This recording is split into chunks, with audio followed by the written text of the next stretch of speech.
Selamat malam Sobat iPod dimanapun kamu berada, selamat datang di iPod Online Gathering. Acara ini merupakan gathering berkonsep online yang menghadirkan pembicara-pembicara yang kredibel di bidangnya untuk sharing kepada Sobat iPod semuanya. Oke, perkenalkan saya Penny Ramadhani dari Indopreneur Sekuritas yang akan menjadi moderator webinar pada malam hari ini ya. 1,5 jam ke depan bersama saya.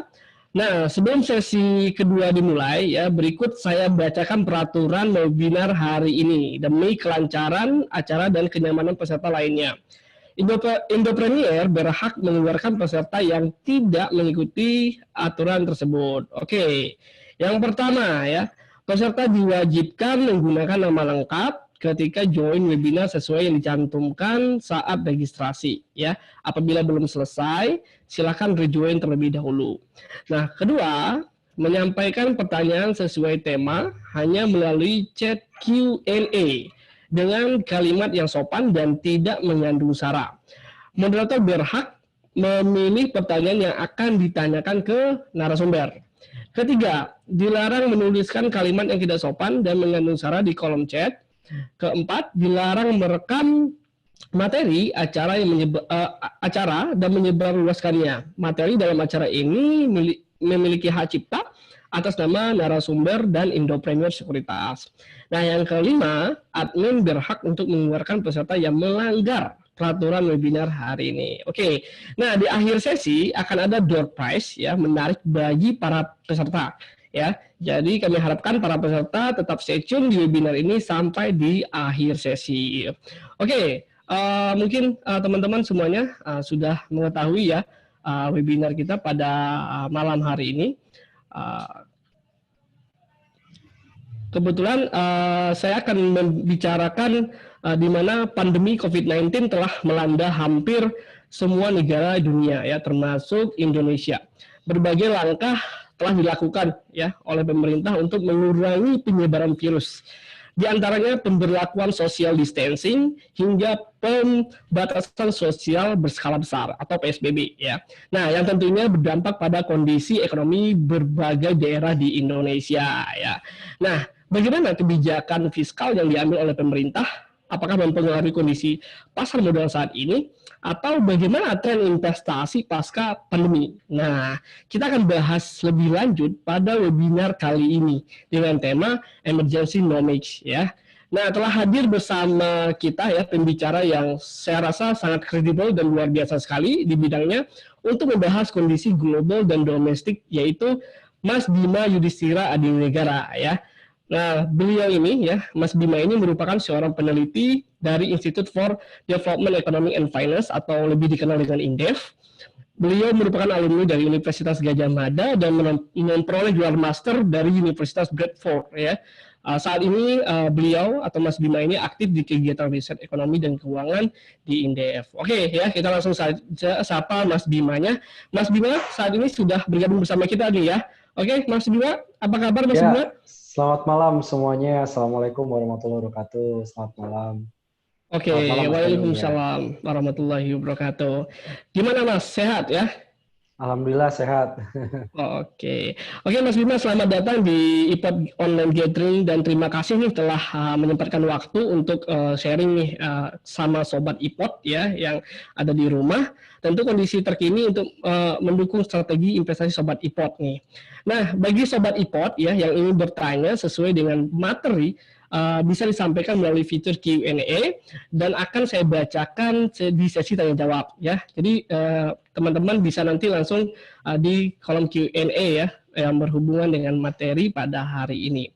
Oke, Mas Bima, tidak panjang lebar lagi, saya persilakan Mas Bima untuk menyampaikan materinya pada malam hari ini. Silakan Mas Bima. Baik, terima kasih. Jadi situasi memang sekarang sebenarnya cukup unik ya. karena kita belum pernah mengalami apa yang terjadi pada tahun 2020. Ini seperti tahun 98, 2008, jadi nggak ada yang menyamakan. Satu yang mungkin sama adalah pada depresi besar tahun 1930. Ini diungkapkan oleh IMF, kemudian diungkapkan juga oleh World Trade Organization atau WTO, yang menganggap bahwa situasi sekarang ini, siklus ekonominya menghadapi krisis yang cukup dalam secara global, bahkan mengarah kepada resesi ekonomi. Dan yang menarik adalah kita juga menghadapi resiko dari krisis kesehatan. Jadi ada krisis kesehatan, krisis ekonomi, ada satu lagi sebenarnya yaitu krisis psikologis. Jadi psikologis market, psikologis masyarakat, psikologis pengusaha, ini banyak yang kemudian terdampak dari adanya pandemi COVID-19. Mungkin saya akan lanjut. Next. Ya. Ini yang cukup menarik sebelum membahas detail terkait dengan dampak ke makroekonomi. COVID-19 ini kalau kita lihat di banyak sekali negara, itu memang sudah siklusnya sebagian sudah mulai landai, sudah mulai melakukan pelonggaran-pelonggaran. Khususnya ada beberapa negara di Eropa, misalnya Italia yang awalnya itu cukup banyak yang meninggal karena COVID-19, dan menjadi epicentrum penyebaran COVID yang ada di Eropa. Italia itu pun kemudian kembali mengalami penurunan. Sempat naik tapi turun. Kemudian ada Spanyol, ada kemudian Prancis, dan ada juga Inggris. Misalnya di negara-negara maju, sebagian mereka memang sudah melakukan pelonggaran karena kasusnya menurun.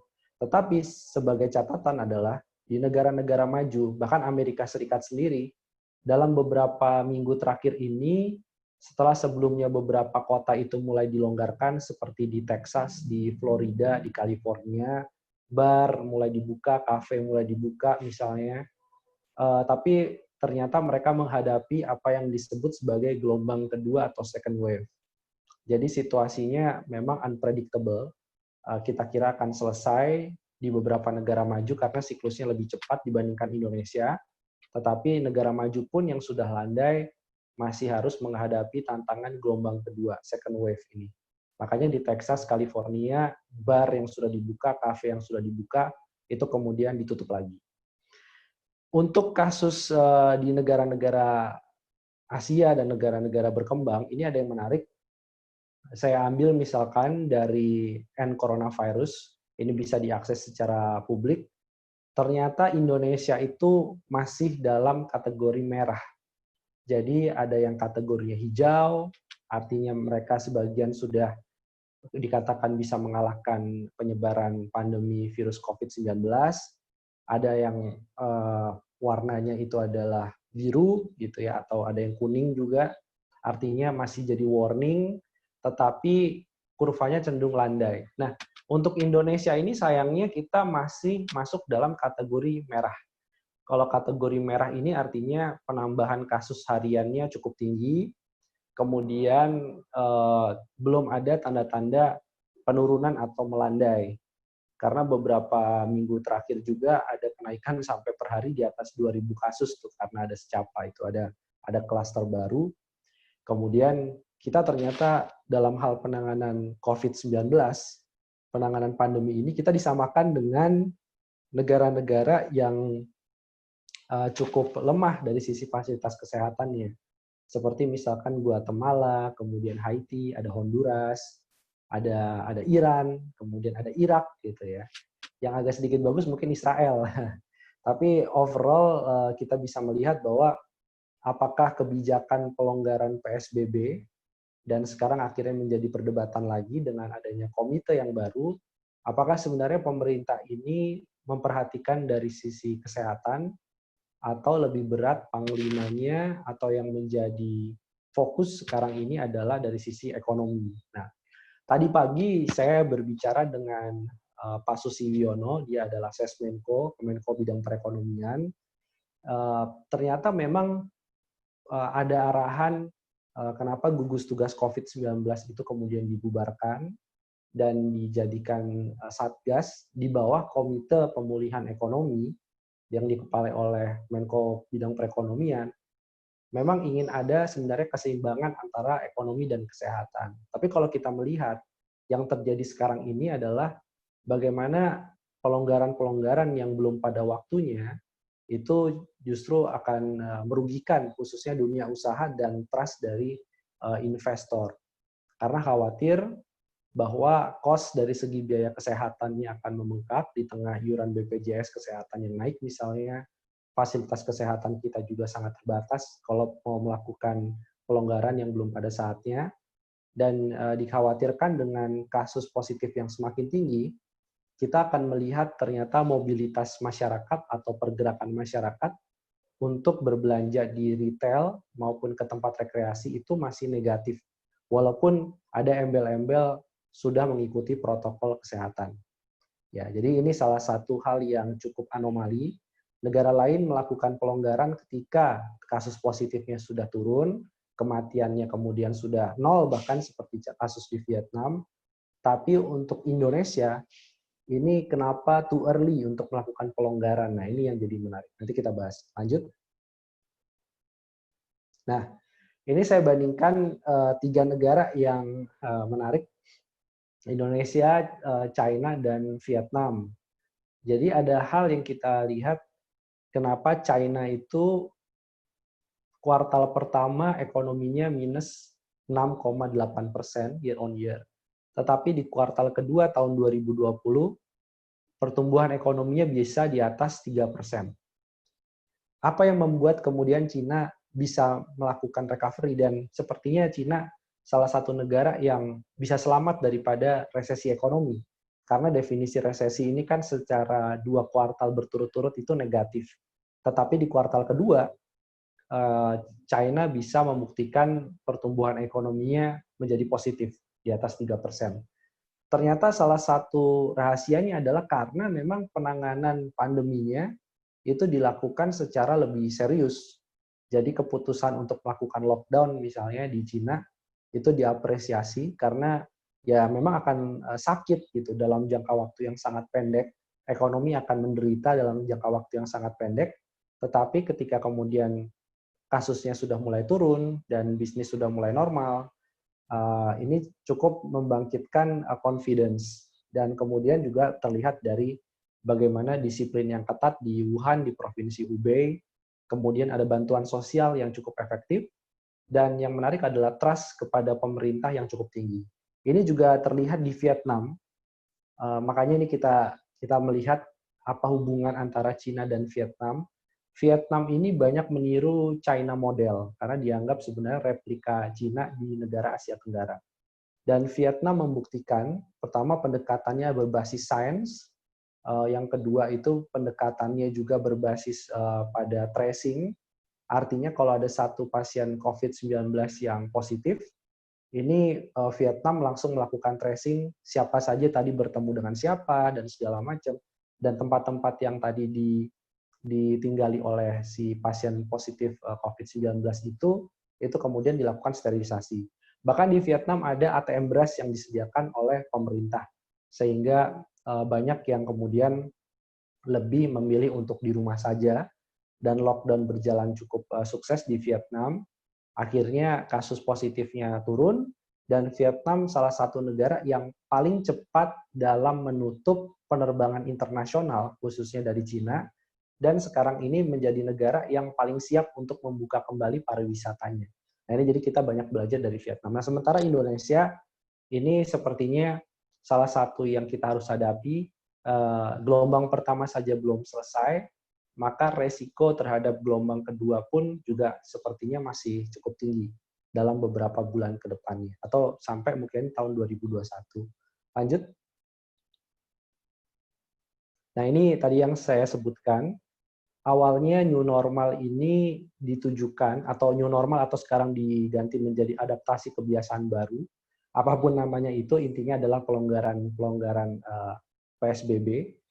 Ini kita melihat secara nasional ternyata mobilitas masyarakat untuk ke tempat rekreasi masih minus 18%, ke tempat kerja itu masih minus 23%. Artinya pergerakannya itu masih banyak yang di rumah. Kemudian di Jakarta itu lebih dalam lagi, minusnya masih 29%. Ini saya ambil per 14 Juli. Kemudian ke kantor, perkantoran di Jakarta, walaupun ada yang bilang sebenarnya di Jakarta itu sudah mulai rame, sudah mulai macet, dan lain-lain, tapi data dari Google yang men-tracing mobilitas masyarakat ya, itu ternyata masih minus 33% untuk bepergian di kantor. Artinya awalnya terjadi pelonggaran sehingga ekonomi diharapkan bisa berkembang lebih cepat, tapi di sisi yang lain karena adanya khawatiran terkena pandemi, sehingga ini berpengaruh terhadap confidence. Jadi confidence dari konsumen, IKK kita juga masih, indeks kepercayaan konsumen yang masih di bawah 100, masih di kisaran 80 dari data terakhir Bank Indonesia. Ini menunjukkan bahwa nonsens adanya pemulihan ekonomi tanpa mendahulukan sektor kesehatan terlebih dahulu. Jadi selesaikan dulu pandeminya. Bagaimana kemudian swasta, karena memang harus disiplin yang ketat. Nah ini dia, bagaimana kemudian pemerintah bisa mendorong stimulus yang lebih besar. Realisasinya jangan sampai kemudian terlambat. Lanjut. Nah ini salah satu perbandingan proyeksi pertumbuhan ekonomi dari beberapa lembaga internasional. Yang menarik adalah range-nya lembaga internasional memproyeksi pertumbuhan ekonomi Indonesia itu antara 0 sampai yang terburuk minus 3,9%. Tetapi menurut saya pribadi, kalau kita memproyeksikan dengan situasi yang ada sekarang, worst skenario-nya memang tahun 2020 bisa menjadi minus 7%. Dengan asumsi pertumbuhan ekonomi di kuartal kedua ini cukup terkontraksi dalam, dan kuartal ketiga juga cukup terkontraksi cukup dalam, karena ada pelemahan konsumsi rumah tangga. Walaupun ada stimulus misalnya berupa THR, ASN, kemudian sekarang mau dicairkan bulan Agustus adalah gaji ke-13 PNS atau ASN, tetap saja sebagian besar masyarakat cenderung melakukan saving. Ini terlihat di semua kelompok tabungan dari data LPS itu cenderung mengalami kenaikan. Nah ini yang cukup menarik. Jadi mau tabungannya di bawah 200 juta, kemudian di atas 5 miliar, itu secara pertumbuhan itu cenderung mengalami kenaikan. Nah ini artinya memang ada pola konsumsi yang berubah, sehingga meskipun saya dapat THR, saya dapat gaji ke-13, tapi belum tentu saat itu juga akan langsung dibelanjakan, tapi lebih cenderung untuk ditabung. Ini salah satu behavior ketika terjadi resesi. Kemudian di tahun 2021, IMF cukup optimis, tapi saya kira ini cukup overshoot ya, atau targetnya terlalu tinggi. Pertumbuhan ekonomi Indonesia bisa rebound sampai 6,1%. Saya memahami ini dengan asumsi bahwa kita bisa menyelesaikan pandemi lebih cepat, sehingga ketika terjadi pemulihan ekonomi, ini bisa langsung meningkat sampai 6,1%. Itu kalau pandeminya diasumsikan selesai tahun 2020. Dan ini belum kemudian memasukkan misalnya bagaimana ketika terjadi second wave atau third wave, jadi gelombang kedua COVID dan gelombang ketiga penyebaran COVID-19. Seberapa dalam ekonomi kita. Gitu ya. Jadi saya masih memperkirakan memang view dalam tahun 2021 ini secara pertumbuhan ekonomi memang relatif masih mengalami kontraksi. Harapannya kita tidak jatuh pada depresi, tapi nanti saya akan lihat beberapa sektor ternyata masih cukup menarik ya untuk dijadikan instrumen investasi. Jadi selalu seperti peribahasa Cina bahwa krisis itu terdiri dari dua kata.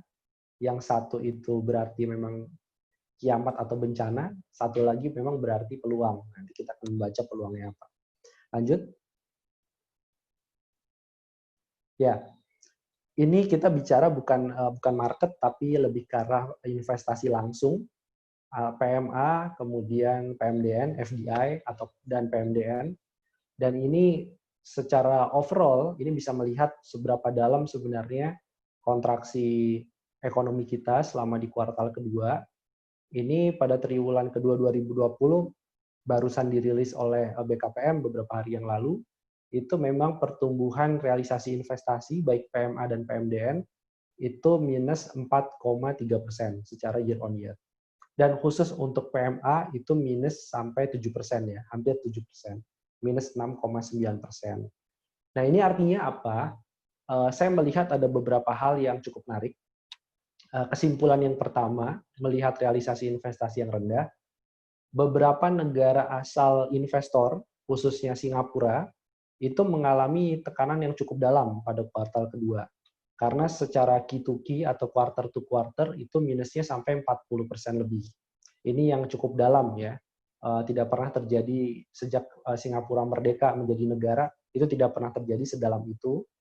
Kemudian ini berpengaruh terhadap capital expenditure misalnya, terhadap aliran dana atau modal dari negara-negara maju kepada anak usaha yang ada di Indonesia, khususnya multinational company. Yang kedua, saya melihat sebagian PMDN itu yang disokong oleh BUMN non keuangan, khususnya BUMN karya yang sebelumnya aktif masuk dalam proyek-proyek infrastruktur dan konstruksi, itu pun juga sekarang sudah mulai mengerem sedikit demi sedikit, tidak terlalu agresif karena mereka melihat faktor resiko dan likuiditas juga cukup besar, dan itu berpengaruh terhadap penurunan dari sisi PMDN. Apalagi kalau kita melihat bagaimana BUMN ini rame-rame untuk meminta dana talangan dari pemerintah. Jadi sebelum pandemi memang ada yang bermasalah, tetapi pandemi ini makin kemudian menunjukkan kinerja yang memburuk, sehingga kalau tidak diselamatkan negara, ini akan berpengaruh terhadap total perekonomian secara nasional. Nah ini yang membuat PMDN-nya negatif. Bagaimana kemudian outlook investasi pada kuartal ketiga? Saya kira di kuartal ketiga ini masih akan berada dalam tekanan yang cukup dalam untuk investasi langsung. Dan ada perubahan yang mungkin ini informasi yang cukup menarik. Saya kemarin coba melihat laporan dari BKPM, ternyata ada shifting atau ada pergeseran. Investasi-investasi itu memang sudah beberapa tahun sebelumnya menjauhi Jawa Barat. Sudah menjauhi kemudian Jawa Barat, mungkin karena faktor upah misalnya, mulai bergeser ke Jawa Tengah, ternyata saya salah. Bukan hanya ke Jawa Tengah dan Jawa Timur terjadinya pergeseran investasi, tetapi bergesernya jauh sekali sampai ke Sulawesi dan Maluku bagian utara. Nah, ini khususnya terjadi pada PMA. Jadi arahnya memang ada yang melihat, oke, ada pandemi, mungkin di Jawa sedikit menurun, tetapi melakukan investasi barunya justru di Indonesia bagian timur. Ini berkaitan juga dengan beberapa proyek yang dilakukan oleh Tiongkok, misalnya smelter nikel, pertambangan, atau kemudian juga melihat bahwa beberapa daerah di Indonesia bagian timur itu sebagian tidak melakukan PSBB. Nah, tidak seketat daerah-daerah di Jawa yang melakukan PSBB seperti di Jawa Timur, Jawa Barat, kemudian di DKI Jakarta misalnya. Itu yang membuat kemudian investasi asing makin tertarik untuk masuk ke Indonesia bagian timur. Lanjut. Nah, bagaimana kemudian pergerakan market merespon pandemi, khususnya pada awal-awal terjadinya pandemi? Memang sempat pada waktu itu kita lihat dari nilai tukar rupiah sempat mengalami pelemahan sampai 16.000. Tetapi yang cukup menarik, kenapa bisa rebound atau menguat lagi di level 14 ribuan. Ini disebabkan oleh dua faktor. Banyak faktor lainnya memang, tapi ada dua faktor kenapa bisa melakukan rebound. Dan ini saya kira rebound yang sifatnya semu. Jadi kalau ada yang pegang dolar di sini, jangan buru-buru dijual, karena tekanan terhadap rupiahnya masih belum selesai. Kenapa rupiah sempat menguat? Yang pertama adalah The Fed lakukan quantitative easing. Jadi ada pencetakan uang yang luar biasa dilakukan oleh Bank Sentral Amerika Serikat, dan selalu ketika terjadi quantitative easing untuk stimulus ekonomi, seperti tahun 2008 itu, uang itu banyak masuk ke negara berkembang untuk mencari return yang lebih tinggi. Nah, tetapi dari Fed ini atau Bank Sentral Amerika Serikat ini juga bagaikan pisau bermata dua. Kenapa? Karena yang terjadi pada tahun 2013 itu merupakan pelajaran penting bagi Indonesia. Karena 2013 itu The Fed yang sebelumnya melakukan quantitative easing, 2013 itu mulai melakukan tapering off atau kemudian mengurangi porsi kuantitatif easing, membalikkan neracanya, sehingga yang terjadi adalah adanya capital outflow, kembali lagi masuk ke Amerika Serikat. Maka dari itu, kita nggak bisa berpuas diri sekarang ada bantuan likuiditas dari Amerika Serikat yang masuk ke emerging market, tetapi ketika terjadi pemulihan ekonomi, entah 2, 3 tahun, atau 4 tahun ke depan, maka ada resiko capital outflow yang diciptakan oleh tapering off. Dan ini bukan hanya The Fed sekarang yang melakukan cetak uang, bahkan negara-negara berkembang pun ikut-ikut melakukan cetak uang. Nah ini, tapi resikonya sekarang seakan ada guyuran likuiditas, tapi ke depannya bisa likuiditas itu pulang lagi ke negara asalnya. Nah ini yang kita harus antisipasi. Artinya, in the long run atau dalam jangka waktu yang relatif panjang, nilai tukar rupiah bisa terkoreksi lagi, dan tidak memungkiri mungkin akan bisa menembus lebih dari level 17.000 sampai 18.000 per US dollar. Kemudian kedua, faktor yang membuat rupiah menguat, tapi saya bilang adalah penguatan yang semu, adanya penerbitan SBN yang cukup masif yang dilakukan oleh pemerintah untuk menutup defisit APBN. Nah, sedikit saya singgung, dengan imbal hasil 7% untuk tenor 10 tahun, ini memang cukup menarik SBN ini untuk dikoleksi. Tetapi di sisi yang lain, kenapa Bank Indonesia menyiapkan skenario burden sharing?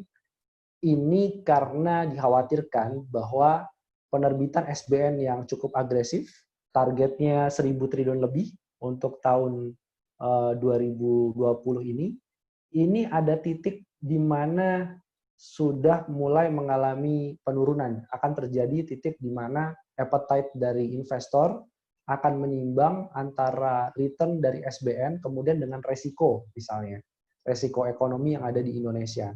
Nah, di titik itulah kemudian Bank Indonesia diajak oleh Menteri Keuangan untuk bersama-sama menanggung beban. Ada yang kemudian menjadi standby buyer, gimana kalau misalkan SBN tidak terserap di pasar, Bank Indonesia akan siap membeli itu.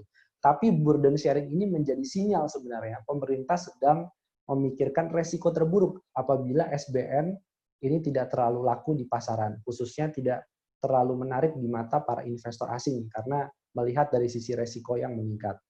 Nah, inilah dua hal ini, memang rupiah menguat iya, tetapi belum mencerminkan faktor fundamental, dan saya khawatirkan akan terjadi semacam capital reversal atau pembalikan arah modal asing yang terjadi pada akhir semester 2.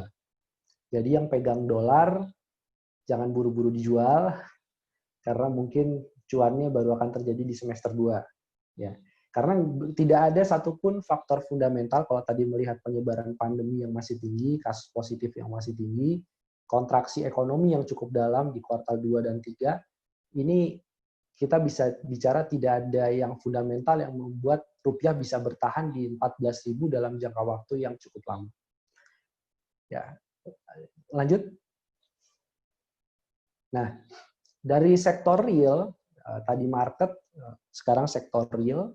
Untuk sektor yang real, yang berhubungan dengan permintaan dan penawaran di tengah masyarakat, ini salah satu indikasi memang terjadinya perlambatan. Makanya iPod bikin judul Emergencynomics ya, ini karena situasinya memang sudah emergensi, itu memang Pak Presiden wajib untuk marah-marah gitu ya, karena memang beberapa indikator seperti manufaktur, Purchasing Manager Index manufaktur itu mengalami penurunan yang saya kira cukup membahayakan, karena manufaktur idealnya PMI-nya di atas 50, tapi ini sudah meluncur 28,5. Nah, ini menunjukkan bahwa industri manufaktur ini dalam jangka waktu yang setidaknya 3-5 bulan ke depan, ini masih melakukan rem untuk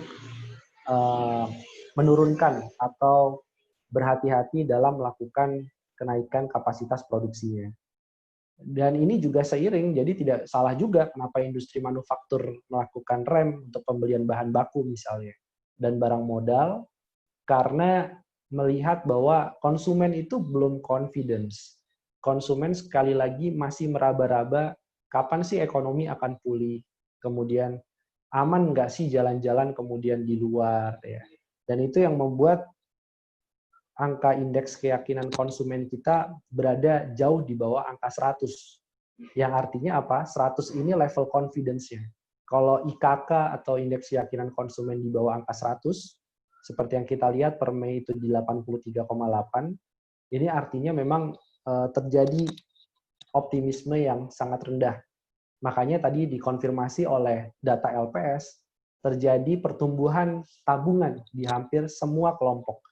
Dari mulai 200 juta ke bawah sampai di atas 5 miliar rupiah tabungannya, itu semua mengalami pertumbuhan. Lanjut. Nah, satu hal lagi yang saya mau address malam ini saya buka data dari Bank Indonesia per Mei 2020, menunjukkan adanya pertumbuhan utang luar negeri BUMN non-keuangan. Jadi saya sudah pisahkan BUMN yang perbankan, saya tidak ikutkan, karena utangnya BUMN perbankan atau keuangan itu adalah DPK-nya atau dana pihak ketiganya. Kan gitu. Saya hanya pisahkan untuk BUMN non-keuangan. Di dalamnya ada PLN, Pertamina, BUMN Karya.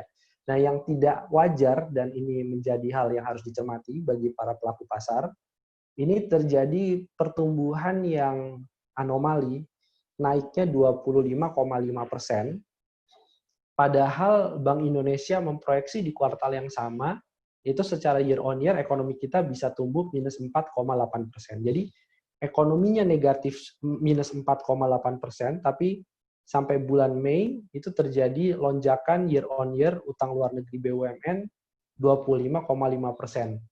Ini imbasnya nanti kemana? Imbasnya nanti kepada APBN, yang artinya defisit saya kira akan makin melebar, jadi tidak menutup kemungkinan APBN akan berhenti pada defisit 6%, bisa lebih daripada itu. Karena menimbang faktor BUMN yang sedang mengalami distress atau mengalami kenaikan resiko pembayaran utang, ini akan meminta dana talangan dan likuiditas yang lebih besar dari pajak APBN. Nah, ini efeknya nanti kemana-mana, seperti misalkan kita tahu Garuda itu mendapatkan dana talangan, tapi di sisi yang lain PHK terhadap 400 karyawan dengan dalih pensiun dini itu tetap dilanjutkan misalnya. Jadi kita akan melihat gelombang PHK di BUMN sepertinya akan makin marak di semester kedua, karena tekanannya cukup besar. Nah, ini salah satu anomali. Utang naik 25,5%, ekonominya minus 4,8%. Berarti ada something di dalam BUMN yang non-keuangan. Termasuk juga bagaimana BUMN non-keuangan ini mendapatkan tekanan-tekanan yang cukup kuat dari penugasan-penugasan pemerintah. Proyek-proyek penugasan yang utilitasnya rendah. Contohnya adalah Hutama Karya misalnya. Hutama Karya sendiri akhirnya mengakui bahwa jalan tol Trans Sumatera yang harusnya traffic wajarnya itu adalah 22.000 traffic, itu hanya terisi sekitar 11.000 traffic. Artinya utilitas jalan tol Trans Sumatera hanya 50%. Belum kita bicara bagaimana yang lain ya, seperti Bandara Kertajati, kemudian stasiun kereta untuk stasiun Soekarno-Hatta ke BNI misalnya, itu yang keterisiannya sekitar 30%, dan beberapa proyek-proyek infrastruktur yang tidak sesuai dengan perencanaan. Rencananya waktu itu pertumbuhan ekonomi rata-rata 7%, tetapi sekarang 2020 diperkirakan akan negatif, sehingga banyak infrastruktur yang sebenarnya masuk dalam kategori mubazir ya. Jadi dibangun mahal, tetapi break even point dan return on investment-nya itu menjadi terganggu semua. Dan ini akan menyulitkan BUMN untuk bisa survive tanpa bailout dari pemerintah. Lanjut.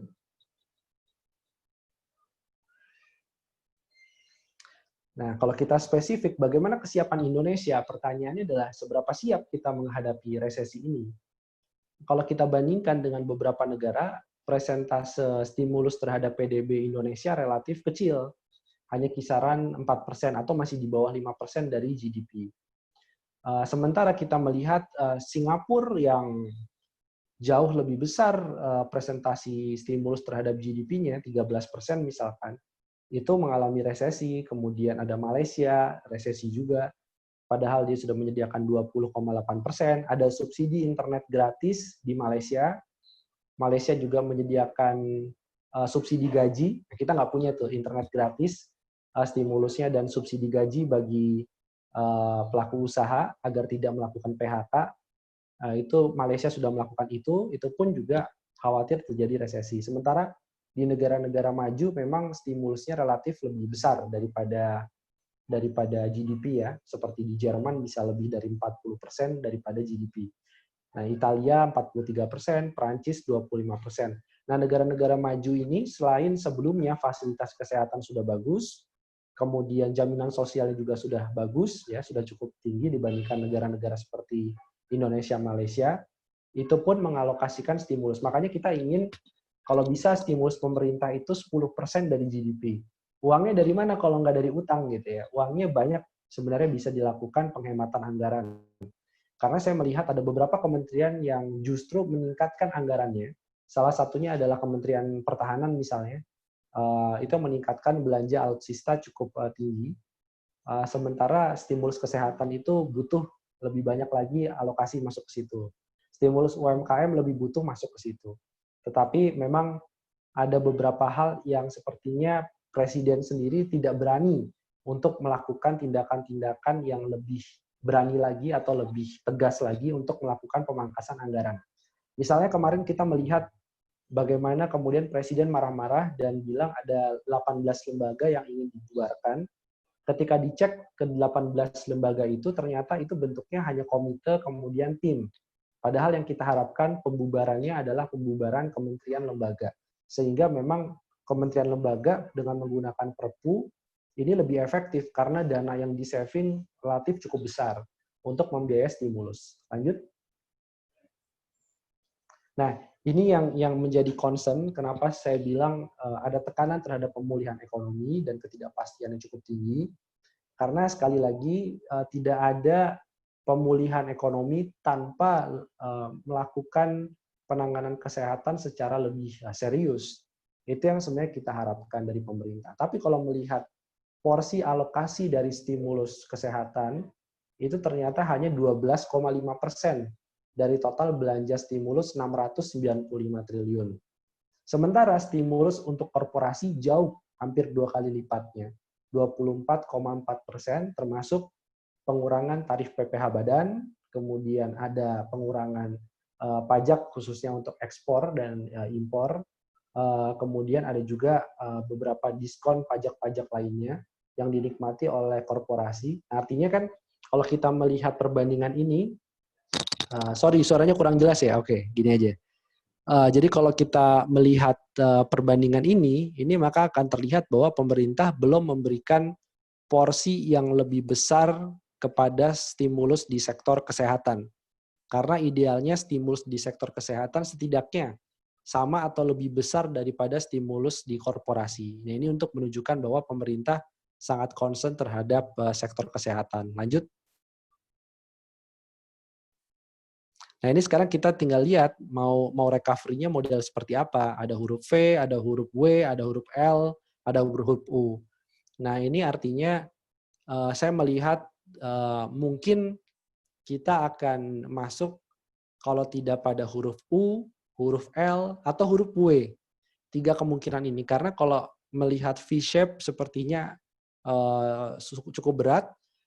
U itu artinya pemulihan ekonominya akan berjalan lebih lambat. Dan huruf W ini artinya ada fake recovery atau recovery yang palsu. Nah, contohnya bagaimana recovery yang palsu? Jadi ketika ekonomi dilonggarkan, kemarin ekonomi sempat turun pada waktu PSBB, kemudian pemerintah melonggarkan PSBB, seakan ada kenaikan aktivitas ekonomi. Nah, tapi ini sebenarnya semu. Karena apa? Karena kenaikan aktivitas ekonomi, pandemi masih cukup tinggi, euforia ini hanya sesaat, kemudian turun lagi, baru akan terjadi recovery lagi. Nah, ini juga kemudian terjadi pada tahun 1918 ketika ada pandemi flu Spanyol yang gelombang keduanya hurufnya seperti huruf W. Gitu. Jadi seakan-akan pedagang senang sekarang, oh alhamdulillah bisa jualan lagi. Ternyata dia jualan makanan minuman, menjadi klaster baru penyebaran COVID-19, dia sakit, itu berapa financial loss yang kemudian muncul. Nah, itu yang terjadi kalau kita kurva recovery-nya huruf W. Dan yang lebih berbahaya lagi adalah huruf L. Jadi kalau huruf L ini artinya pertumbuhan ekonomi tidak akan pernah kembali sebelum masa pandemi. Jadi kita akan berat untuk kembali seperti pertumbuhan sebelum pandemi, yaitu di angka 5%. Pernah terjadi? Tidak pernah. Pernah terjadi pada tahun 1998. Jadi tahun 1996 pertumbuhan ekonomi kita di atas 7%. Dan sampai hari ini belum pernah kita mencetak pertumbuhan ekonomi 7%. Seperti pra-krisis moneter tahun 98. Sebenarnya kalau dari tahun 98 ditarik time frame yang cukup panjang sampai 2019, maka kita sebenarnya kurva recovery-nya masih huruf L. Nah, jangan sampai double L gitu ya. Kalau double L artinya kita balik ke 5% saja susah. Lanjut. Ya, mungkin bisa kembali sebelumnya sedikit. Ya, oke. Saya ingin menambahkan, karena tadi Mas Femi juga bertanya, sebenarnya sektor apa yang kemudian menjadi primadona ketika terjadi krisis seperti sekarang. Yang jelas, yang pertama ini semua akan go digital. Jadi semua yang memang berkaitan dengan digital, ini sedang booming, orang belanja online, orang work from home, artinya akses internet besar, sektor informasi komunikasi ini juga akan jadi primadona ke depannya. Ini suaranya kecil banget, padahal udah deket sama mic ya.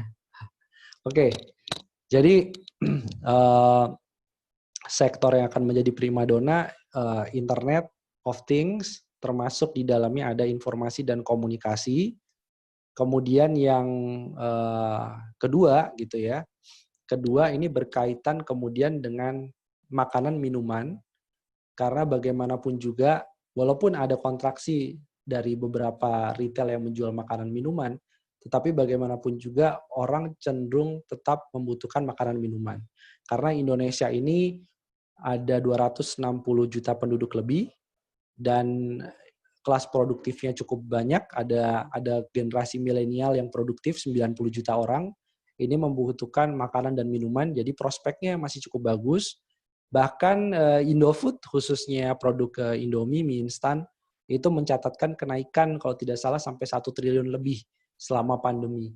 Karena orang mungkin ketika panik, yang panik buying yang pertama kali diborong adalah mie instan gitu kan.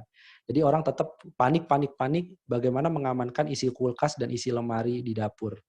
Yang berikutnya lagi, yang ketiga itu berkaitan dengan sektor kesehatan. Memang masih jadi primadona, tetapi satu hal yang cukup menarik ya, terkait dengan kesehatan ini, ternyata kesehatan bukan hanya kesehatan, tapi turunannya sampai ke level sport atau olahraga. Fenomena sepeda misalnya, aksesoris sepeda dan segala macam, itu salah satu hal.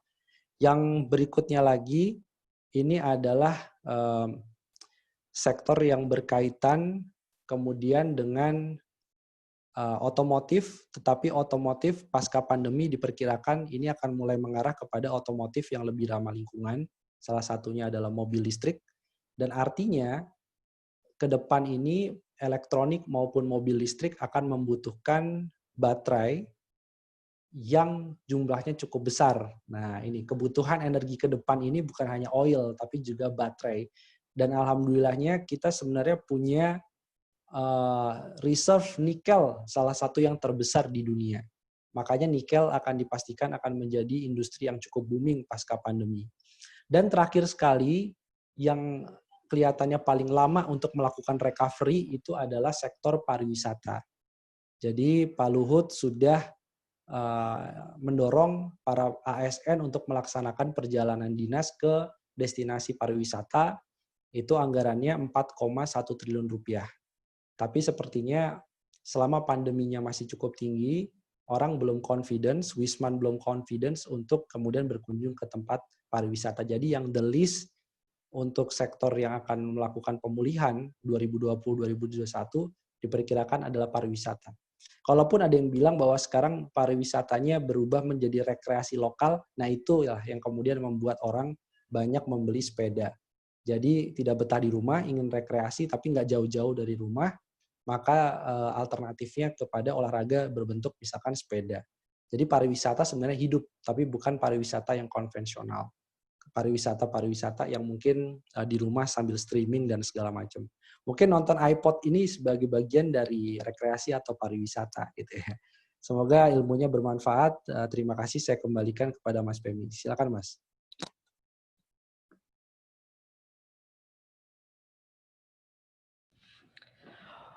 Oke, wah menarik sekali ya materi yang disampaikan oleh Mas Bima pada malam hari ini ya.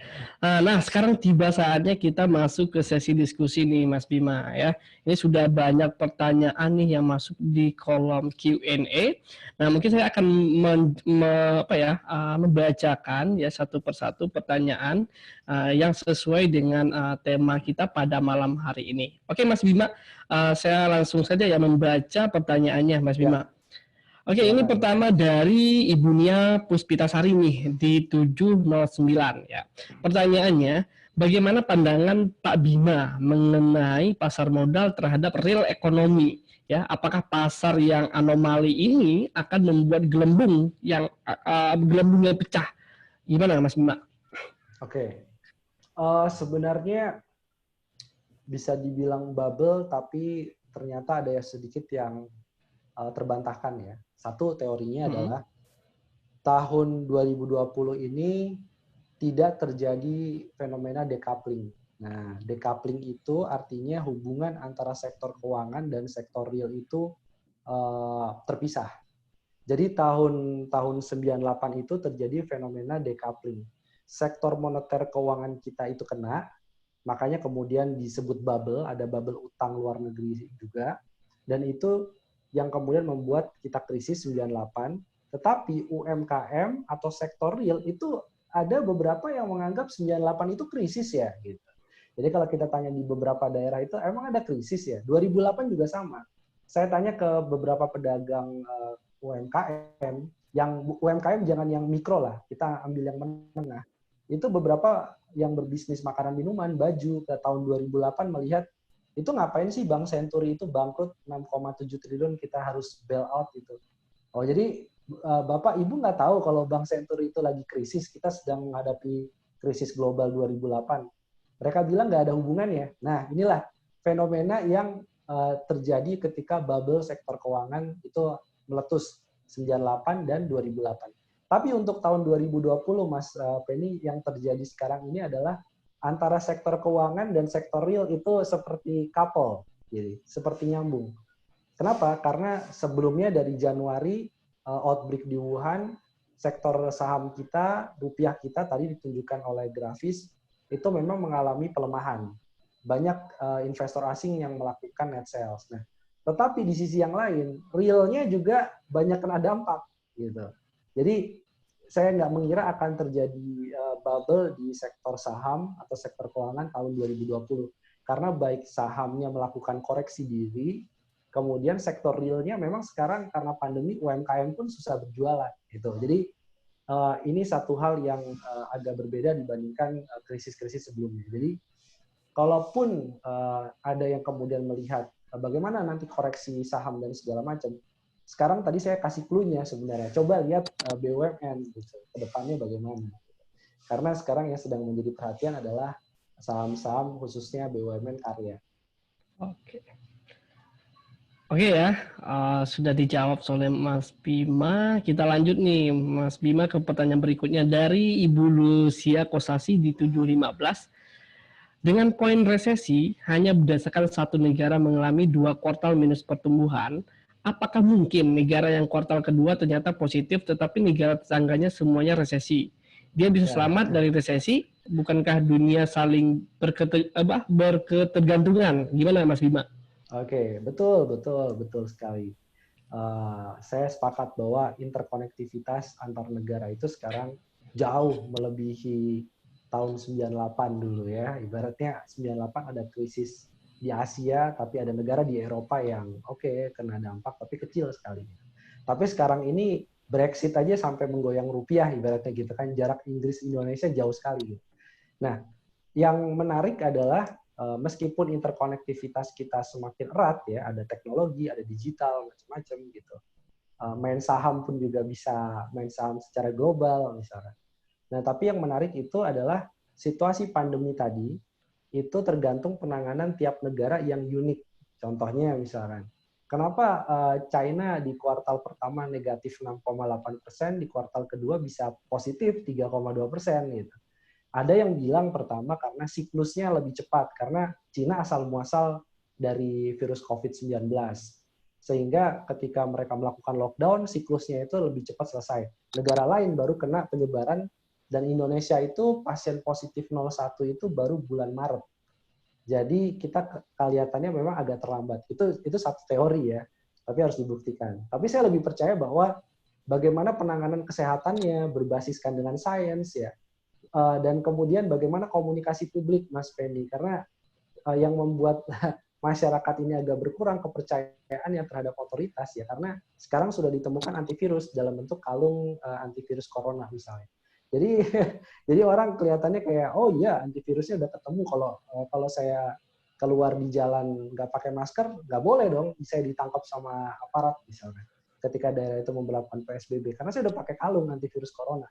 Nah, ini tidak terjadi di Cina, tidak terjadi di Vietnam. Jadi Vietnam itu langsung deklarasi kita perang gitu. Dan Vietnam itu kalau dia bicara soal perang, maka konteks perang terhadap wabah ini mengingatkan terhadap tahun 60 sampai 70-an, di mana Vietnam itu perang sama Amerika Serikat gitu. Jadi declaration of war terhadap virus itu dianggap masyarakat sangat serius. Nah, ini yang saya kira kita harus ambil pelajaran kalau mau kuartal ke-3, ke-4 kita tidak mengalami resesi ya. Hanya satu kuartal misalkan negatif kemudian rebound, maka mau nggak mau unik memang tiap pemerintah harus mengambil langkah-langkah penanganan pandeminya dulu. Itu yang saya pelajari dari Cina dan Vietnam. Kenapa kok negara lain resesi, dia beda sendiri gitu. Kuartal keduanya bisa positif gitu. Ada apa? Oke, terima kasih Mas Bima atas penjelasannya. Nah, kita next lanjut ke pertanyaan berikutnya dari Bapak Muhammad Hozin Ahyar di 726. Kalau tadi dikatakan bahwa masyarakat akan cenderung untuk melakukan saving daripada konsumsi, ya, apakah hal ini berarti ada kemungkinan bahwa instrumen investasi di pasar modal masih bisa eksis di tengah ancaman resesi untuk Indonesia apabila nanti Indonesia berhadapan dengan resesi? Gimana Mas Bima? Apakah masih eksis kira-kira? Ya, tadi saya bicara memang dari sisi makro, ya, dari sisi makro memang tidak menutup kemungkinan misalkan ada terjadi koreksi, katakanlah pada IHSG secara umum, khususnya pada saham-saham BUMN yang non keuangan. Ini harus dilihat. Tetapi kalau kita bisa membaca, ada beberapa saham saya teliti gitu ya. Saya nggak usah sampaikan lah tikernya apa gitu ya. Tapi beberapa saham ini justru di tengah pandemi mengalami kenaikan, dan kenaikannya saya kira wajar gitu. Karena kalau melihat tadi bisnis yang saya sebutkan ada yang digital gitu, ada yang food and beverage, dan itu tidak perlu saham-saham yang blue chips gitu. Nah, ini artinya kita pintar-pintar melihat korelasi ini sektor apa sih yang masyarakat lagi arahnya ke sana atau trennya ke sana. Kemudian apakah ini kenaikannya wajar gitu. Karena ada yang misalkan naik sampai berapa 50 sampai 80% gitu dalam periode selama pandemi.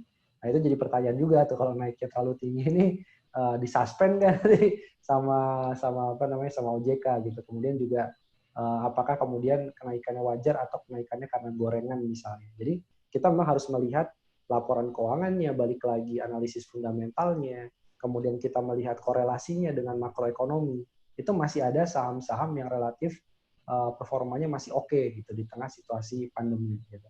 Jadi secara makro kita bad shape gitu ya. Shape-nya emang bad gitu tahun 2020 harus diakui itu. Tetapi kalau kita lihat one by one secara lebih detail, nanti akan kelihatan mana yang saat pandemi dan pasca pandemi 2021 onward misalnya, itu akan terjadi kenaikan harga yang cukup oke. Jadi time to collect, tapi ada juga yang tadi yang resikonya cukup tinggi, lebih baik time to sell. Ya, jadi ya balik lagi kita pintar-pintar untuk melakukan analisa secara fundamental sih. Oke, terima kasih Mas Bima. Ini mungkin saya lanjut lagi ke pertanyaan berikutnya Mas Bima. Ini dari Nia Puspitasari di 728. Pak Bima, kira-kira bagaimana pandangan Pak Bima nih terkait sektor CPO, batubara, dan kertas? Apakah kira-kira akan bagus ke depannya atau gimana menurut Pak Bima? Untuk CPO ini ada dua tantangannya. Yang pertama, saya mulai dulu dari tantangan dari sisi harga minyak dunia yang relatif rendah. Gitu. Jadi harga minyak dunia yang relatif rendah itu akan berpengaruh terhadap biofuel, katakanlah B20 dan produk-produk turunannya untuk energi. Sehingga banyak pelaku usaha, termasuk industri, sektor transportasi tertentu, yang balik lagi untuk mengkonsumsi BBM. Gitu, karena harganya relatif masih terjangkau. Toh dari awal pandemi kan sampai sekarang tidak ada kenaikan harga BBM misalnya, khususnya BBM yang non subsidi. Nah ini yang menunjukkan apa? Menunjukkan bahwa CPO yang ditujukan sebagian untuk energi ini belum terlalu menarik untuk tahun 2020 karena faktor harga minyak tadi. Yang kedua, bagaimana kemudian CPO untuk digunakan untuk kosmetik, kemudian digunakan untuk F&B atau makanan, campuran makanan, industri olahan lainnya. Nah ini relatif outlook dari CPO ini mungkin ada rebound di sektor makanan minuman pasca pelonggaran di banyak negara, tetapi tadi saya melihat ini bisa jadi hanya temporary karena di beberapa negara pun melakukan penutupan lagi, ibaratnya melakukan PSBB atau melakukan lockdown lagi secara parsial karena terjadi kenaikan kasus positif. Nah ini pasti akan mengganggu logistik, mengganggu demand secara internasional dari CPO. Untuk batu bara, ya ini tadi kita menunggu kalau batu bara di dalam negeri yang jelas indikatornya paling enak melihat dari PMI atau indikator dari manufaktur. Kalau manufakturnya masih agak slow down atau rebound-nya masih rendah, ini artinya permintaan batu bara di dalam negeri pun juga masih relatif rendah. Kemudian juga cek juga bagaimana PLN misalnya. Di satu sisi PLN itu kan bilang karena banyaknya masyarakat yang work from home, ini artinya permintaan listrik selama pandemi naik ya. Padahal nggak juga. Karena banyak juga yang pakai listrik PLN itu dari industri juga. Gitu. Jadi harus dicek juga apakah PLN ini bagaimana kemudian utilitasnya, bagaimana kemudian kenaikan produksinya gitu untuk listrik sehingga berkorelasi dengan serapan batu bara. Nah ini saya masih melihat sepertinya dengan tren industri yang rendah, konsumsi rumah tangga yang rendah pasti akan berpengaruh terhadap kemampuan PLN untuk menyerap lebih banyak lagi batu bara. Untuk permintaan terbesar dari Tiongkok mungkin ada secara harapan ya. Jadi kalau yang orientasi emitennya itu untuk ekspor ke Tiongkok misalnya sebagian besar, karena kuartal kedua ekonomi Tiongkok ini atau Cina ini rebound, mungkin permintaan batu bara tarikannya juga bisa lebih tinggi nanti di semester 2. Jadi balik lagi tergantung karakteristik tiap emitennya. Oke, thank you Mas Bima ya atas jawabannya. Kita lanjut nih dari Rifki Gilang Saputra ya di 736. Adakah dampak negatif jika pada pemilu AS selesai lalu Trump kembali menjadi presiden terhadap Indonesia atau malah menjadi keuntungan buat Indonesia? Mungkin boleh memberikan pandangannya Mas Bima. Oke. Amerika ini kesalahan sejarah ini punya presiden seperti Donald Trump karena bikin instabilitas di market ya. Semoga November nanti ada koreksi sejarah gitu ya. Oke. Tapi saya coba melihat secara imparsial yang terjadi itu bagaimana jika Trump terpilih lagi buat Indonesia. Saya kira pertama sialnya, nah ini saya kasih clue, sialnya Indonesia ini sudah menjadi negara upper middle income. Jadi kita ini dapat penghargaan dari Bank Dunia menjadi negara berpendapatan menengah ke atas di tahun 2020 per bulan Juli. Ini sebenarnya indikator positif sekaligus banyak negatifnya kalau Donald Trump terpilih lagi. Karena Indonesia dianggap negara berpendapatan menengah ke atas, bukan lower middle income country lagi, sehingga Amerika Serikat akan bilang bahwa oke, kita sedang proteksi dagang, kita sedang trade war, Indonesia sepertinya nggak butuh banyak bantuan dari kita ya, khususnya untuk tarif-tarif bea masuk atau perdagangan. Seperti GSP-nya bisa direvisi, bisa dicabut bahkan di era Donald Trump. Itu sudah mulai diwacanakan sejak lama. Nah, Indonesia naik status, naik kelas ini justru blunder bagi perdagangan karena biasanya ngirim barang ke Amerika Serikat banyak yang mendapatkan tarif 0% misalnya biaya masuknya, tekstil, olahan kayu misalnya, kulit, barang dari kulit. Nah ini bisa jadi kemudian tarif-tarif istimewa tadi ditarik. Yang kedua, dalam situasi sekarang ini, pembiayaan utang kita, khususnya utang bilateral dan multilateral yang bisanya dapat harga murah atau pricing bunga yang murah, tapi dengan Donald Trump yang mungkin juga akan mengurangi defisit APBN-nya pasca pandemi ini kalau dia terpilih lagi, maka ini akan berimbas kepada pinjaman bilateral yang masuk ke Indonesia. Karena Indonesia dianggap negara yang mampu melunasi utang. Jadi bunganya kalau bisa jangan murah, tapi bunganya lebih mahal. Ini implikasi ke kita juga. Yang terakhir, Mas Penny, saya cuma khawatir satu hal lagi, ini stabilitas keamanan nasional terkait dengan konflik di Laut Cina Selatan. Nah ini nggak main-main masalahnya.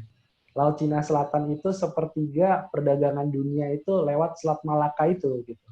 Laut Cina Selatan dan Selat Malaka. Jadi kalau Trump ini macam-macam dengan Tiongkok dan deklarasi perang, wah habislah kita. Gitu. Tapi ada satu yang kita untung, Mas Penny. Kita ternyata dari beberapa studi yang dilakukan oleh lembaga internasional, kalau terjadi perang karena Donald Trump ngamuk di Laut Cina Selatan versus Tiongkok, maka pelayaran itu akan memutar ke Selat Lombok. Jadi daerah-daerah yang dilalui Selat Lombok itu justru akan kebanjiran angkutan peluang ya. Ya, nyari rute alternatif, Mas Penny. Jadi itu yang kita harus antisipasi sekarang kalau benar-benar terjadi total war gitu di ya. Oke, thank you Mas Bima. Nah, next kita lanjut ke pertanyaan berikutnya dari Siti Munawaro 743. Bagaimana prospek emiten perbankan saat ini dan potensi rebound setelah kinerja tertekan dampak pandemi? Nah, ini gimana Mas Bima? Pandangan Mas Bima terkait di sektor perbankan. Oke, kalau view secara umum, bank khususnya bank buku 3 dan buku 4 dengan modal yang cukup, kemudian dengan stabilitas pada likuiditasnya, LDR-nya masih misalkan terjaga, BOPO-nya atau biaya operasional, pendapatan operasional itu masih terjaga dengan cukup baik, dan bahkan banyak bank buku 3, buku 4 ini lari ke arah digitalisasi ya, seperti BCA, kemudian dengan bank Artosnya gitu ya, itu kemudian menangkap peluang bahwa pasca pandemi arahnya adalah digital banking itu makin marak. Nah, ada beberapa bank yang seperti itu relatif menurut saya masih cukup oke gitu ya pergerakan sahamnya. Nah, yang perlu dicermatin itu adalah bank-bank yang likuiditasnya pertama tertekan, kedua tidak siap melakukan relaksasi atau restrukturisasi kredit. Karena ada yang bahaya dari relaksasi kredit. Jadi relaksasi kredit seakan dalam jangka waktu yang pendek itu, katakanlah kurang dari 6 bulan, itu seakan bisa mengendalikan resiko kredit macet. Tetapi apa yang terjadi after relaksasinya selesai? Gitu. Setelah dia harus bayar lagi, kemudian 6 bulan ke depan, 3 bulan ke depan, atau ada yang 1 tahun ke depan, sementara pemulihan ekonomi masih dilanda ketidakpastian. Nah, ini akan ada resiko pembengkakan NPL ke depannya bagi bank-bank yang tidak siap. Khususnya bank-bank yang tidak melakukan pencadangan dengan baik. Jadi menurut saya, balik lagi, tapi saya masih trust pada bank buku 3 dan buku 4, karena stok modalnya masih cukup, gitu ya. Walaupun ada bank buku 3 yang sedang problem ya, gitu. Tapi overall secara industri perbankan, yang saya khawatirkan adalah bank-bank yang relatif lebih kecil.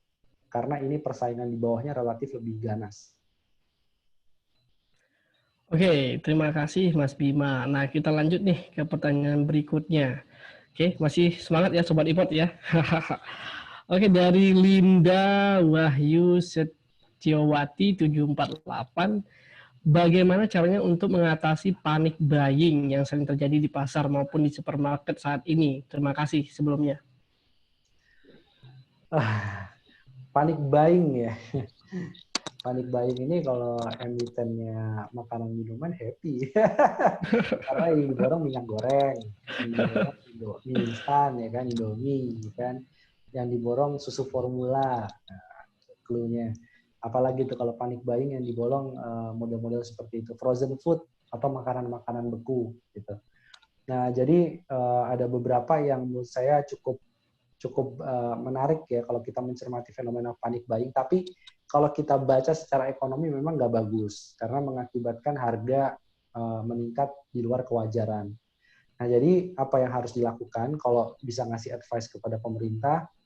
Yang pertama adalah bagaimana melakukan komunikasi publik ya. Kenapa pada waktu itu terjadi panic buying? Karena kita denial atau kita kemudian tidak mengakui bahwa virus COVID-19 itu ada gitu. Udahlah nanti juga sembuh sendiri, ini cuma flu. Tiba-tiba pengumuman pasien 01, panik lah. Kemudian akan terjadi memborong masker, memborong hand sanitizer, makanan, minuman, dan segala macam. Nah, jadi pola komunikasi pemerintah harus diperbaiki. Yang kedua, kalau menurut saya terkait dengan ketersediaan stok ya, khususnya stok pangan.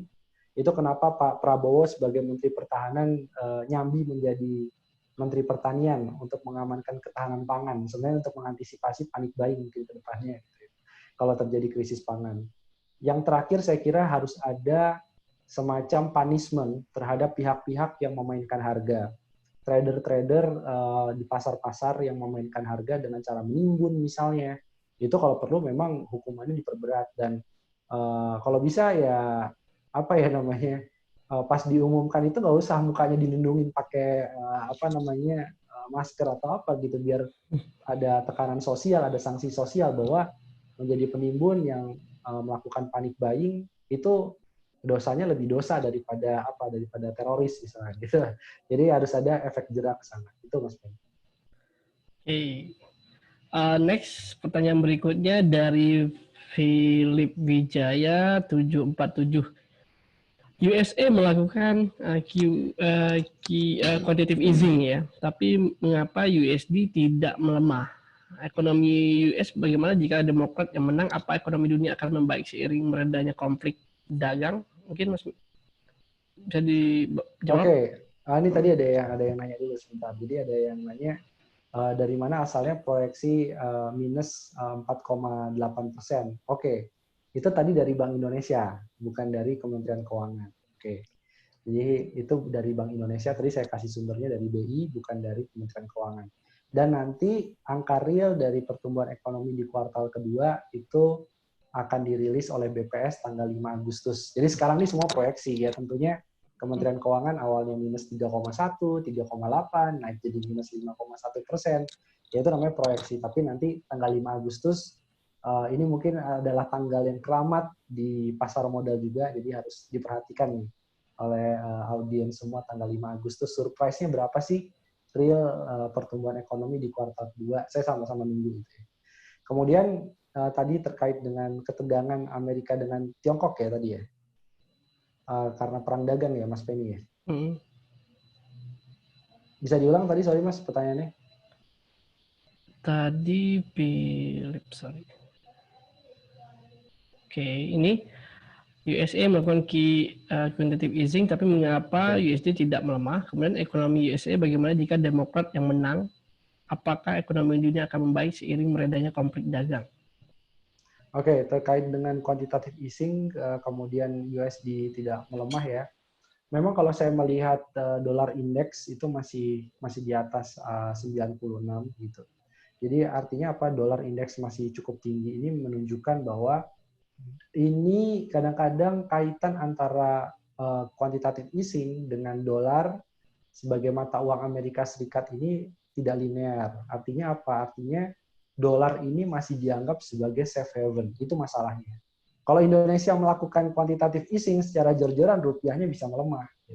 Tapi kalau yang dilakukan Bank Sentral Amerika Serikat justru ini membuat trust terhadap dolar Amerika Serikat sempat meningkat. Gitu. Karena dolar di tengah kepanikan, dolar ini hampir disamakan dengan yen, disamakan dengan emas bahkan. Jadi kalau orang panik, orang belinya adalah dolar gitu untuk keamanan, untuk likuiditas. Jadi itu kenapa dolar masih tetap strong. Yang kedua terkait dengan konflik perang dagang, trade war ini memang view-nya masih akan terus berlanjut ya untuk trade war. Jadi situasinya saya kira nggak akan membaik dalam kurun waktu yang dekat. Karena beberapa hari terakhir ini Amerika Serikat ini melakukan akrobat politik yang cukup berbahaya dengan meminta China menutup konsulat di kota Houston gitu, dan dibalas oleh China yang menutup yang meminta Amerika Serikat menutup konsulat di kota di China. Jadi ini ketegangannya memang udah levelnya high level politik gitu. Tapi kan tujuan awal dari perang dagang ini untuk China ini menyerap lebih banyak teknologi maupun menyerap lebih banyak produk-produk khususnya pertanian dari Amerika Serikat. Tapi China melawan balik ya, jadi ini masih akan ada ketegangan, saya kira nggak akan selesai, dan kalau Trump terpilih lagi, maka Trump akan melakukan investigasi dan tuduhan yang lebih serius bahwa China harus bertanggung jawab terhadap COVID-19. Nah, ini another war gitu ya, trade war, dan sekarang adalah COVID-19 war gitu. Termasuk kejar-kejaran terkait dengan siapa cepat menemukan antivirus atau vaksin gitu, Mas Benny. Oke, thank you Mas Bima. Oke, ini pertanyaan dari Mas Robi dan Mas Ardi ya, saya gabung saja. Bagaimana pandangan Mas Bima atau Bapak Bima terkait sektor konstruksi dan sektor properti ini kira-kira? Oke. Terkait dengan sektor konstruksi, memang view-nya masih akan mengalami tekanan gitu ya. Konstruksi kan kita bisa pecah lagi. Ada yang memang untuk properti misalnya, atau untuk membuat tempat niaga gitu ya, mall dan segala macam. Ada juga kemudian untuk masuk dalam proyek-proyek infrastruktur pemerintah. Sekarang kita melihat pemerintah melakukan koreksi terhadap proyek strategis nasional. Itu hanya di kisaran 89 proyek strategis nasional. Artinya memang outlook ke depan infrastruktur ini agak sedikit direm. Termasuk saya nggak yakin pembangunan ibu kota baru ini akan kemudian meningkat ya, akan dikerjakan dengan lebih serius karena pemerintah sedang menghadapi pandemi COVID-19, butuh anggaran yang lebih besar, defisitnya melebar, jadi megaproyeknya akan tertunda. Kemudian dari sisi properti, nah untuk hunian ini saya kira juga masih belum mengalami rebound di tahun 2020, karena orang ini sekarang kebutuhan pokoknya kan kalau dulu sandang, pangan, papan, tapi sekarang untuk papan ini sepertinya dianggap sebagai kebutuhan yang sekunder dan tersier. Nggak apa-apa deh nyewa dulu, nggak apa-apa deh tinggal sama mertua dulu, yang penting bisa survive dengan makan dan jaga kesehatan gitu. Jadi mungkin itu sedikit outlook dari sektor konstruksi. Oke, thank you Mas Bima. Ini mungkin pertanyaan terakhir nih Mas Bima. Ya, siap. Pertanyaan terakhir dan menurut saya merupakan ini ya perwakilan dari teman-teman investor juga. Pertama dari Bapak Yuda Andreas ya 719. Jika dilihat dari komponen PDB nih Mas, kira-kira apa yang bisa menyelamatkan Indonesia dari resesi? Itu yang pertama. Kemudian yang kedua ya, bagaimana pandangan Mas Bima terkait IHSG kira-kira ke depan seperti apa dengan kondisi seperti sekarang? Terima kasih. Oke, terkait dengan apa namanya tadi IHSG atau market dulu, saya akan jawab bahwa view ke depan memang IHSG masih akan fluktuatif ya, masih akan fluktuatif. Makanya tanggal keramatnya itu adalah tanggal 5 Agustus. Ya, gitu. Jadi 5 Agustus ini adalah tanggal yang ditunggu-tunggu oleh para pelaku pasar internasional dan segala macam untuk membuktikan seberapa dalam. Ya. Bisa jadi proyeksi-proyeksi tadi salah, ternyata kita positif. Tapi enggak, kalau Indef sendiri memproyeksikan kita akan negatif di kuartal kedua. Jadi masih akan ada event-event ke depannya, termasuk bagaimana rencana BI lebih lanjut untuk melakukan burden sharing, itu juga ditunggu. Yang kemudian pertanyaan sebelumnya, sorry Mas tadi agak terkait ini Mas PDB. Oh jika ya. dilihat dari komponen PDB, Ya, kira-kira apa yang menyelamatkan Indonesia dari resesi? Oke. Satu-satunya yang bisa menyelamatkan untuk saat ini itu adalah belanja pemerintah. Jadi belanja pemerintah ini yang diharapkan penyalurannya lebih cepat, realisasinya lebih cepat. Kemudian dengan adanya komite yang baru ini, ya ada indikator yang jelas. Harapannya di kuartal ketiga ini setidaknya stimulus kesehatan, UMKM, stimulus dunia usaha itu bisa cair 80-90%. Karena lucu aja gitu kan, Presiden marah-marah karena stimulus kesehatan baru cair 1,5%, UMKM kurang dari 1% cairnya waktu itu. Jadi belanja pemerintah yang bisa menyelamatkan, tapi tergantung eksekusinya. Yang berikutnya ya tentu bagaimana konsumsi rumah tangga ya, artinya daya beli masyarakat, karena salah satu penopang 58% dari total PDB adalah konsumsi rumah tangga. Jadi dua itu kalau dikombinasikan, harapannya bisa melakukan pemulihan dengan cepat. Kalau dari lapangan usaha, mau nggak mau adalah industri pengolahan. Gitu. Karena industri pengolahan ini multiplier-nya cukup panjang, dan industri pengolahan harapannya bisa cepat merekrut tenaga kerja lebih banyak lagi, dan ini yang jadi indikator pemulihan ekonomi. Oke, terima kasih Mas Bima ya atas penjelasannya, sangat Ya, menarik sama-sama. sekali ya dan lengkap sekali penyampaiannya pada malam hari ini. Nah, oke. Nah, buat yang tadi udah menyimak pemaparan dari Mas Bima, kita masuk nih ke bagi-bagi door prize ya. Kita akan menjelaskan bagaimana pembagian door prize ya.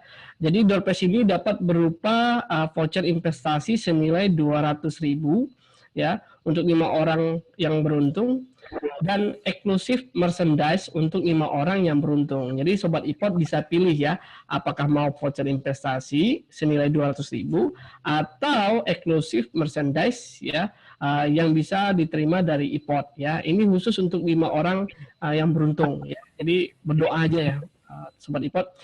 Oke Sobat Ipot, bisa langsung saja ya. Caranya mudah ya, Sobat Ipot, cukup melakukan transaksi pembelian saham minimal 1 juta ya pada hari Senin tanggal 27 Juli 2020. Oke. Jadi ingat teman-teman atau Sobat Ipot semua membeli saham pada hari Senin tanggal 27 Juli 2020 dengan nominal 1 juta ya. Kemudian upload bukti transaksinya melalui bit.ly/ipot online gathering price. Ini mungkin bisa difoto atau di biar nanti hafal. Nah, nanti teman Sobat Ipot bisa memasukkan buktinya di sana ya. Oke, Sobat Ipot yang melakukan transaksi dan mengunggah bukti transaksi tercepat serta memenuhi kualifikasi dan mendapat voucher akan mendapatkan voucher investasi dan eksklusif merchandise ya dari Indo Premier Sekuritas. Oke. Nah, dari sesi yang sudah kita lewati bersama Mas Bima, mungkin saya sedikit menyampaikan kesimpulan ya terkait webinar kita pada malam hari ini. Pertama, kondisi Indonesia saat ini termasuk dunia ya, karena adanya wabah COVID-19 tentu akan berdampak terhadap krisis kesehatan. Tidak hanya krisis kesehatan, juga berdampak terhadap krisis ekonomi ya. Nah, kemudian dari Indonesia sendiri masih kategori merah ya secara corona. Nah, kemudian mobilitas masyarakat pun saat ini dalam new normal belum begitu pulih ya. Tadi bisa dilihatkan dari retail dan recreation-nya masih minus 18% ya. Nah, kemudian ya tadi Mas Bima juga jelaskan bahwasanya dalam kondisi krisis ya ternyata ada 2 kata yang perlu kita ingat ya. Ada ancaman ya tadi seperti kiamat ataupun bencana, tetapi di samping itu juga ada yang namanya peluang ya, peluang. Oke, kemudian ya tadi berbicara terkait sektor, mungkin teman-teman tadi atau Sobat Ipot sudah mengetahui ada sektor apa saja yang bagus untuk dikoleksi dalam kondisi seperti sekarang. Ada consumer, ya, ada retail juga, ada kategorinya juga telekomunikasi, juga tadi Mas Bima sampaikan, dan juga sektor yang berhubungan dengan ini ya pariwisata ya atau olahraga dan lain-lain ya. Ini cukup membantu Sobat Ipot dalam memilih investasi. Oke. Kemudian ya kita lanjut. Akhirnya sesi terakhir ini telah berjalan dengan lancar, luar biasa sekali materi dari Mas Bima. Terima kasih banyak atas waktu dan ilmunya Mas Bima. Terima kasih banyak. Ya, sama-sama. Ya, selamat malam semuanya. Oke, semoga dapat membantu nih Sobat Ipot dalam menentukan strategi ya investasi di masa pasca pandemi ya. Oke, sebelum menutup sesi ini kami mohon kesediaan Sobat Ipot untuk mengisi polling, feedback ya penyelenggaraan kegiatan yang tampil di layar Sobat Ipot ya, sekarang yang tampil. Boleh Sobat Ipot bantu untuk isikan. Kemudian ya Kemudian Sobat iPod ya, sambil mengisi polling saya sampaikan bagi Sobat iPod jangan lupa untuk download langsung aplikasi terbaru kita di Google Play Store atau di App Store. Di situ sudah tersedia aplikasi terbaru kita dan langsung registrasi di aplikasi tersebut bagi Sobat iPod atau teman-teman yang belum bergabung atau belum membuka akun di iPod ya. Jangan lupa juga untuk menjaga kerahasiaan data akun Anda ya, serta berhati-hati pada fake account ya di media sosial yang mengatasnamakan Indo Premier dan meminta data pribadi Sobat iPod. Nah, ini harus dijaga ya Sobat iPod, karena kita tidak pernah meminta data pribadi seperti kode nasabah dan lain-lain ya. Kemudian ikuti akun official sosial media Indo Premier yang ada centang birunya di Instagram, Facebook, Twitter, maupun di YouTube ya, @Indo_Premier. Nanti ada centang birunya, teman-teman atau Sobat iPod bisa ikuti ya. Oke, saya Penny Rahmadani ya dari Indo Premier dan Bima Yudhistira Adinegara. Kita undur diri. Mohon maaf apabila ada kekurangan dalam penyelenggaraan iPod Online Gathering ya. Semoga iPod Online Gathering bermanfaat, meningkatkan pengetahuan Sobat iPod agar semua bisa investasi. Oke, sampai jumpa di iPod Online Gathering berikutnya. Happy learning and happy investing. Oke.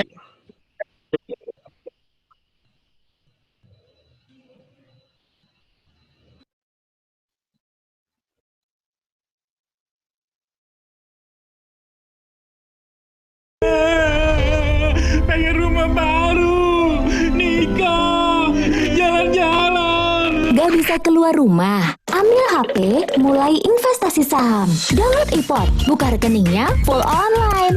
Yang masih newbie, diajarin sampai jago. Mau beli, jual, cek hasil, semuanya gampang. Nah, sekarang mimpinya udah mulai kelihatan kan? Biar nggak repot, pakai iPod.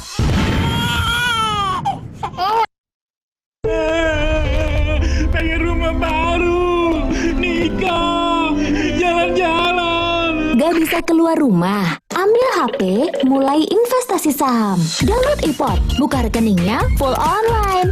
Yang masih newbie, diajarin sampai jago. Mau beli, jual, cek hasil, semuanya gampang. Nah, sekarang mimpinya udah mulai kelihatan kan? Biar nggak repot, pakai iPod.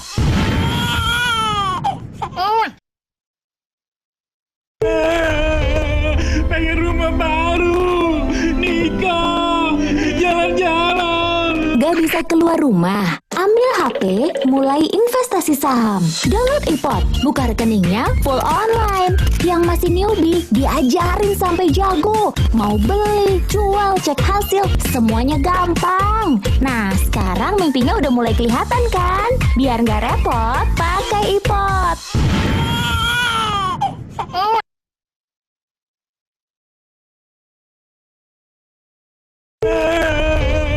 Pengen rumah baru, nikah, jalan-jalan. Gak bisa keluar rumah? Ambil HP, mulai investasi saham. Download iPod, buka rekeningnya full online. Yang masih newbie, diajarin sampai jago. Mau beli, jual, cek hasil, semuanya gampang. Nah, sekarang mimpinya udah mulai kelihatan kan? Biar nggak repot, pakai iPod.